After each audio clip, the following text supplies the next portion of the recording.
August 28th, 2005, a devastating hurricane touched ground in Hallandale Beach, Florida.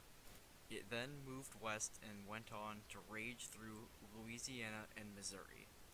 Hurricane Katrina hit New Orleans early in the morning, 6 days after it was formed on August 23rd, 2005.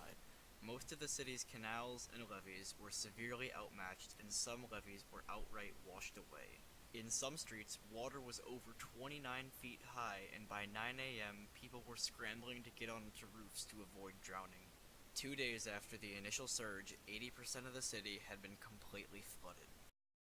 Trisha Ruff has been a resident of New Orleans for 18 years after she moved there in 1997 to attend Loyola College. This is her memory of when she first heard about Hurricane Katrina. I think the biggest thing that kind of struck me at the beginning of it is that it was normal hurricane evacuation. Like, we knew about it, but it wasn't like anybody was super concerned about it early on. Like Friday, we knew that we would have school off for Monday, but we didn't know that it was going to be more than Monday. So it was sort of like, oh yeah, well, I guess maybe I'll go, I'm not sure. So that was Friday. We kind of covered up our computers at school with trash bags and picked stuff up off the floors and moved them away from the windows. But that was sort of typical for any bad rainstorm or maybe hurricane that was coming. And then Saturday, I ended up being at school again working on a project. And at that point, the phone calls started coming in saying, what's your plan? What are you doing? Everybody wanted to know what everybody else was doing. And by the middle of the afternoon, I think they had called for a mandatory evacuation. And so then it was like, well, yeah, I guess we're going. Jody Sanchez is another resident of New Orleans and a friend of Trisha's. While she's lived in New Orleans considerably less time than Trisha, she's no stranger to storm evacuations. Jody and her husband wanted to wait it out as long as possible before evacuating, since the news made it seem like the storm wouldn't be as bad as everyone thought it would be. On the Saturday before the storm hit, Jody and her husband had gone to Baton Rouge to get a car from her parents, since theirs was old and was about to break down. Without that car, they would not have been able to evacuate when they did and may have suffered more damages.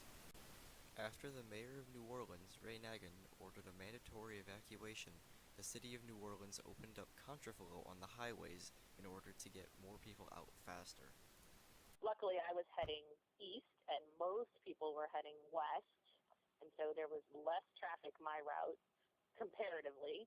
But they still had opened up. They'd still gone contraflow, where they opened up both sides of the highway heading out. So definitely driving down the wrong side of the highway, which I will never forget, is a very weird feeling. It's like if you didn't already know things were off, that was going to tell you it was off. Jody and her husband Charles lived next to the industrial canal, so when they saw on the news that it had flooded, they knew that their house was going to be affected. This was Jody's initial reaction after she came back for the first time after the storm in October. As we drove into the city, we saw billboard damage but not much else. When we got to our neighborhood, the smell of death was in the air. It looked like a war zone. We went into our house with gas masks and flashlights to try and salvage as much as we could. In some places, there were so many mold spores in the air, when we shined our flashlights through it, it looked like we were underwater. The damage was immense. Over 90,000 square miles of the United States were affected, and there were almost 2,000 casualties.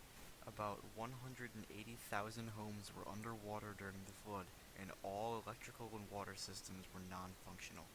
New Orleans' population drastically decreased from roughly 484,000 to 254,500 people. Since then, population has been on a steady increase as more and more people begin to move back after the initial fear subsided. The current population is roughly 370,000 people, only 76% of what it was in 2000. Even after 10 years of rebuilding and recovery, life has still not returned to the state it was before the storm. An interesting note that one might not think of immediately is the damage caused by refrigerators, since the lack of power and all the flooding had caused food to rot inside. My landlords had taken care of the refrigerators, which was good because they were the biggest mess. You figure you got no power for all that time and all that rotted food. It's pretty disgusting, and at that point it was so bad nobody could really clean them out, and they would just tape them shut and put them out on the curb, and you could drive around town and see tons of refrigerators on the curbs with things written on the side of them, and they were just disgusting.